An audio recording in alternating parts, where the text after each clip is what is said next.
जैसा कि आपने लास्ट वीडियो में देखा कि रिया अजीब सी हरकतें कर रही थी और उसके साथ बहुत सारी चीज़ें हो गई थी।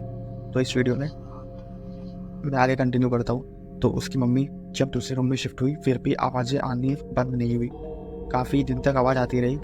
फिर बाद में एक दिन मम्मी ने सोचा कि वो अब निकलती है, अब देख ही लेती है कि कहाँ से आवाज़ें आ रही हैं। तो वो बड़ी हिम्मत लगा करके बाहर निकली रूम से। तो रिया की रूम की तरफ से आवाज़ आ रही थी अजीब सी। तो वो जब आगे बढ़ती हैं धीरे धीरे रूम की तरफ, तो अजीब सी फुसफुसाने की आवाज़ आती हैं, जैसे कि कोई दो लोग बात कर रहे हो चुपके से।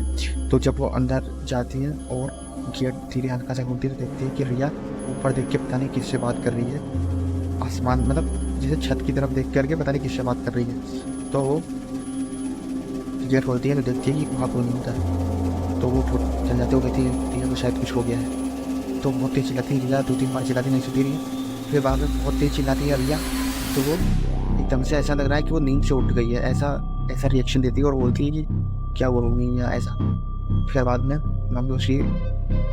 मम्मी को पता लग जाता है कि कुछ ना कुछ तो गड़बड़ है। तो फिर बाद में वो बोलती है कि तुम सो जाओ, तो वो सो जाती है।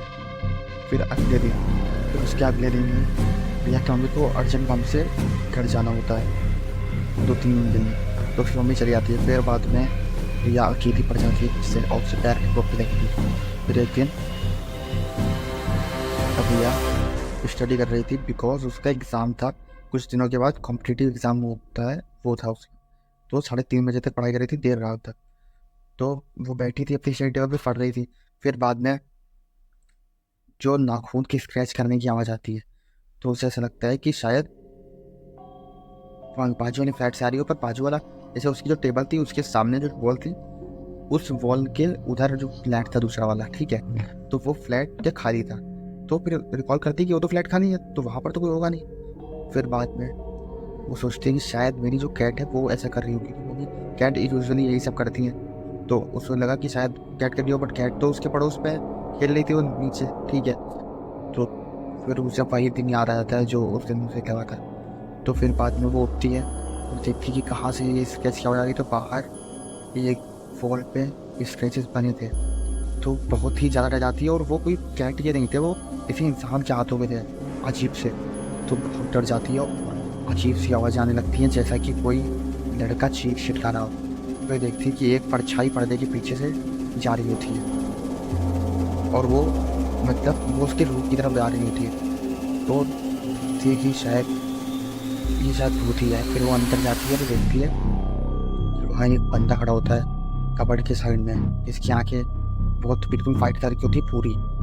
तो बहुत ही डर जाती है, उसका पूरा बॉडी ठंडी पड़ी हुई, वो कुछ बोल ही नहीं पा रही, उसके मुंह से आवाज़ ही निकल रही, ना कुछ कर पा रही। वो बहुत ही ज़्यादा डर गई, जैसे कि लग रहा है पता नहीं क्या ही हो गया उसके साथ। फिर बाद में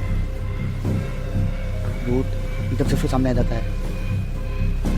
तो उसको जैसे कोई झटका लगता है और वो तुरंत जमीन पे लेट जाती है। फिर नेक्स्ट डे जब उसकी जो फ्रेंड है वो दोपहर मतलब वो आती है, जब ये सब 3:30-4 बजे की हो रहा था, और वो उसी दिन सुबह आती है जैसे 7 बजे, आधे 1 घंटे बाद, ठीक है।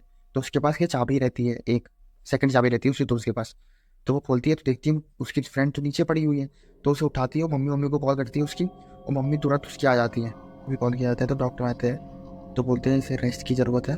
और वो जब उससे रिया से कुछ पूछते हैं तो रिया कुछ भी नहीं बोलती है, कुछ बिल्कुल उसको ऐसे शौक लगाता था, तो वो बिल्कुल बोल ही नहीं पा रही है, कुछ बोल ही नहीं रही, शांति से बैठी है। फिर बाद में उसकी मम्मी सोचती है कि कुछ तो गड़बड़ था, उसी के हिसाब से कुछ हुआ है इसके साथ। तो फिर बाद में एक दिन रिया अपने विंडो पे खड़ी थी, जो कि उसकी ड्रेसिंग टेबल और उसकी स्टडी टेबल के साइड में था। फिर एक दिन रिया अपने स्टडी टेबल के पड़ोस में एक विंडो था छोटा सा, वहाँ पर खड़ी थी और बाहर की तरफ बिल्कुल घूरे जा रही थी, कुछ देख रही थी बाहर, मतलब पता नहीं क्या देख रही थी।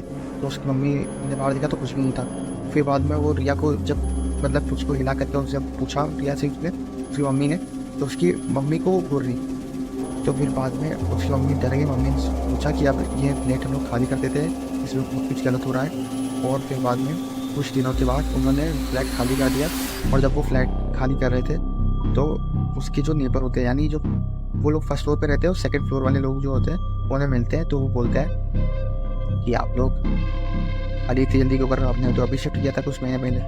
तो उसकी मम्मी बोलती है कि यहाँ पर अजीब सी आवाज़ आती है और अजीब सी हरकतें होती हैं, इसलिए हम लोग शिफ्ट कर रहे हैं। या वो अजीब सी शायद कोई आत्माएँ कुछ नहीं ऐसा। तो मैंने बोला ऐसा हमें तो कुछ नहीं लगा अभी सेकंड फ्लोर पे, पर हाँ हमें कुछ आवाज़ें आती थी जो कि अजीब सी सीटी बजाने की या मतलब बुलाने की आवाज़ें थी। तो मैंने कहा कि कोई करता होगा।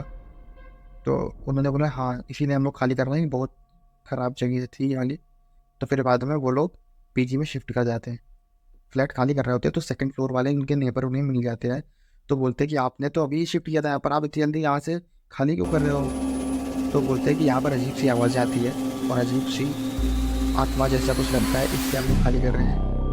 तो पूछती है वहीं उसकी मम्मी कि यहाँ कुछ ऐसा था क्या जो आत्मा आत्मा का या सीन पहले था कि नहीं था, कोई और यहाँ रहता था कि नहीं पहले? तो उसने तो वो नेबर उनके बताते हैं कि यहाँ पहले किसी को नहीं रहा, फर्स्ट फ्लोर पे कोई नहीं रहता पहले भी, ये खाली पड़ा रहता था, क्योंकि जो भी आता था वो इस टाइप की चीज़ों के साथ होती थी तो वो बहुत ज़्यादा था। तो बोले कि ऐसा क्या हुआ था इस फर्स्ट फ्लोर पे? तो उन्होंने बोला कि हम लोग काफ़ी साल से यहाँ रह रहे हैं, तो यहाँ एक लड़का रहता था जिसने किसी वजह से सुसाइड कर लिया था, तो इसीलिए यहाँ पर शायद उसकी आत्मा है, ऐसा सब लोग बोलते हैं। इसी के कारण सब शिफ्ट कर जाते हैं यहाँ से। ये चीज़ तो उन्होंने कहा कि ठीक है हम भी इसीलिए शिफ्ट कर रहे हैं। फिर वो लोग अपने एक पीजी में अपनी बच्ची को उन्होंने छोड़ दिया और वो खुद घर वापस चली गई।